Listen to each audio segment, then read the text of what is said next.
Peace and love, beloved. Peace and love. And this is part 3 of the manifestation series. And I'm not going to even hold you long. I'm about to get right into it. Because guess what?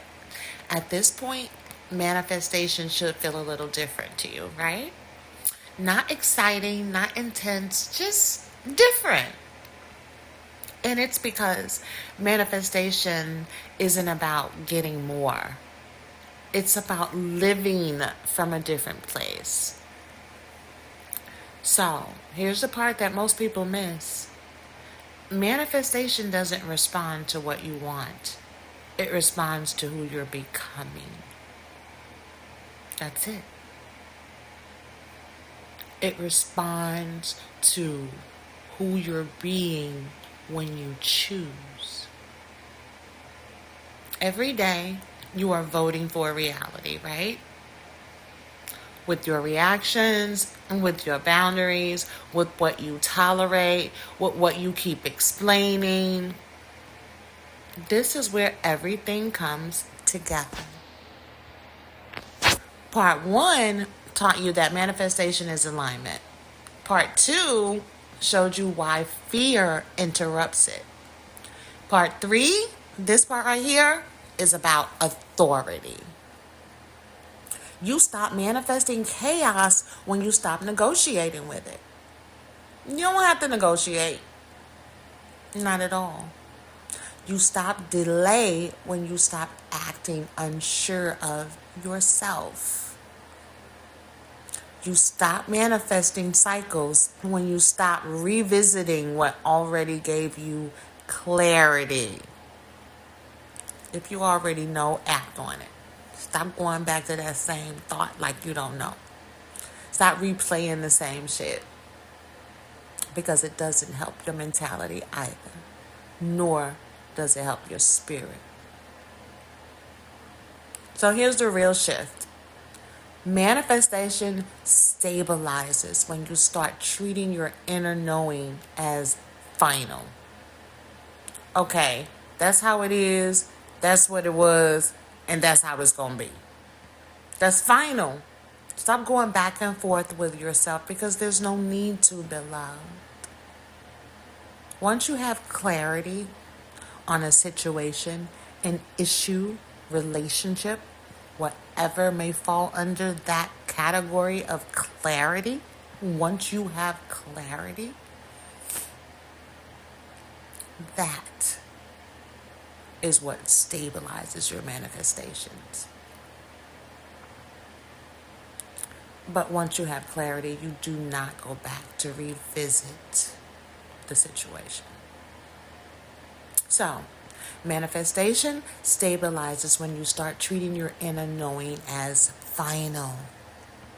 Not something to debate, not something to override, not something to explain away, but as final. When you feel a clear no, you honor that and you don't explain that shit. No. That's it. Hey, can you? No. When you feel a clear yes, you move with it. Act on it. When something shows you who it is, you believe it, beloved.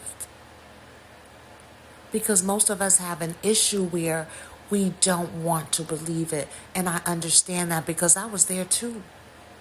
Sometimes people in your life, you love them. We love them so much. They have titles. We love them. We don't want to let them go. But the shit be right there in our face. So when something shows you who it is, believe it. Because that's manifestation in practice, baby. Not visualizing harder, not waiting for signs, but responding differently than you used to. And this is how and why your life starts getting quieter right before it gets better. Less drama, less chaos, less proving. Because who you got to prove shit to? Nobody. You're operating in your authentic self. Either they gonna rock with you or they not. Either way, you good. Because you're no longer available for what contradicts your alignment, beloved. And here's the truth most people aren't even ready for. Peace is the loudest confirmation. So if your life is simplifying, if your circle is shrinking, if you're reacting less, that's not stagnation. That's integration. Manifestation isn't about chasing a future version of you, beloved. It's about refusing to abandon the version of you that already knows. And when you do that, reality bows the fuck down. It's got to adjust. Not dramatically, not overnight, but permanently. And that's when manifestation stops feeling like effort and starts feeling like integrity. Peace and love. I'm Mahogany. So be it. And it is so.